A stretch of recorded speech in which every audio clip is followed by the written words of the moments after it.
కార్యక్రమంలో ఏఐసిసి ఇచ్చిన కార్యక్రమంలో పాల్గొంటున్న పెద్దలందరికీ, నాతోటి మంత్రులకు, నాతోటి శాసనసభ్యులకు, మా కార్యకర్తలకు, నాయకులందరికీ నమస్కారాలు. ఈరోజు దేశంలో 2013లో మోడీ గారు ఈ దేశాన్ని మోసం చేసి అధికారంలోకి వచ్చిన విషయం మీ అందరికీ తెలుసు. నల్లధనాన్ని మొత్తం తీసుకొచ్చి ప్రతి పేదవారి అకౌంట్లో 15 లక్షలు వేస్తారని చెప్పి, ప్రతి సంవత్సరం 2 కోట్ల ఉద్యోగాలు ఇస్తారని చెప్పి అధికారంలోకి వచ్చి ఈ రోజు చేస్తున్న కార్యక్రమాలు చూస్తున్నాం. నల్లధనం 15 లక్షలు కాదు కదా, 15 రూపాయలు వేయలేదు. నల్లధనంతో పాటు ఉద్యోగాలు ఇవాళ భారతదేశంలో విపరీతంగా నిరుద్యోగం పెరిగిపోయి ఈరోజు యువత అంతా ఈరోజు ఇబ్బందులు. కానీ ఆయన దోస్తులు అదానీ, అంబానీ, ముఖేష్ అంబానీ లాంటి వారు 10,000 లోపల ఉన్న వాళ్ళు ఇవాళ 10 ర్యాంకు లోపల ప్రపంచంలోనే అత్యంత ధనవంతులుగా మారిపోయిన ఈ సందర్భం వాళ్లకు ధనికులను ఇంకా ధనిక చేసింది లేదు తప్ప మోడీ గారు చేసింది ఏం లేదు దేశానికి. అందుకనే చదువులారా, ఈరోజు మన నాయకుడు రాహుల్ గాంధీ గారు పోయినసారి పార్లమెంట్ సభ్యులు 52 మంది ఉన్నాం. అందులో నేను, కెప్టెన్ ఉత్తమ్ కుమార్ రెడ్డి గారు, రేవంత్ రెడ్డి గారు 52 మంది ఉన్నా ప్రతిరోజు పార్లమెంట్లో ఎండగట్టి ఈరోజు 100 సీట్లకు వచ్చినాం. ఈరోజు ప్రతిపక్ష నాయకుడిగా మన ప్రియతమ నాయకుడు రాహుల్ గాంధీ గారు దేశవ్యాప్తంగా తిరుగుతూ తప్పకుండా మోడీ చేసే అక్రమాలని ఇప్పుడే పెద్దలు చెప్పినట్టు ఉత్తమ్ కుమార్ రెడ్డి క్లియర్గా చెప్పారు.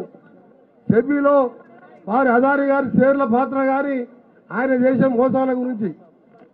అందుకనే దేవుళ్ళారా, మనం ఒకటోడే లక్ష్యం ఈ మోడీ ప్రభుత్వాన్ని నింపడం, రాహుల్ గాంధీ గారిని ప్రధానమంత్రి చేయడమే లక్ష్యంగా పని చేద్దామని మనం అందరం కలిసికట్టుగా పని చేద్దామని, లేకపోతే ఈ దేశాన్ని నలుగురు చేతిలో పెట్టి నాశనం చేస్తున్న సంగతి చూస్తున్నాం. ఈరోజు చూస్తున్న తెలంగాణలో ఒకవైపు బీఆర్ఎస్ బీజేపీ కలిసిపోయి మన పార్లమెంట్ ఎన్నికల్లో 7 స్థానాలలో బీఆర్ఎస్ డిపాజిట్ పోయి దగ్గర కూర్చొని 2 పార్టీలు ఒక దగ్గర కూర్చొని ఇవాళ 7 స్థానాల్లో బీఆర్ఎస్ డిపాజిట్ పోయింది. 2 పార్టీలు ఒకటే అయినాయి. లేకపోతే ఇవాళ 14 స్థానాలు మనం గెలిచేవాళ్ళం. ఇవన్నీ కూడా గుర్తుపెట్టుకోవాలి.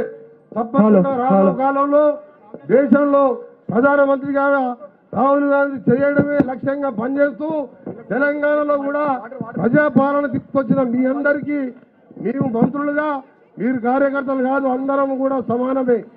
మీ అందరినీ కూడా గౌరవిస్తూ మనం ఇచ్చిన ఇందిరమ్మ 6 గ్యారంటీలు కానీ, ఇంకా కూడా నిన్ననే మన రెవెన్యూ మినిస్టర్ గారు నిన్న విషయంలో కానీ ప్రతి విషయంలో రైతుల రుణమాఫీ చేస్తూ ముందుకు పోతున్నాం.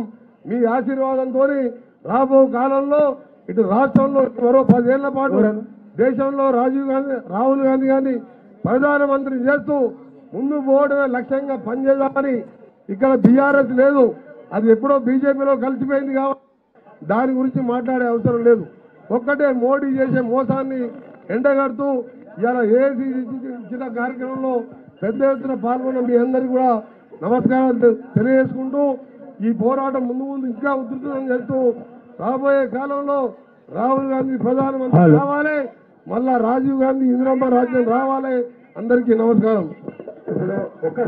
ఏపీ శాఖ మంత్రులు పొన్నం ప్రభాకర్ గారు.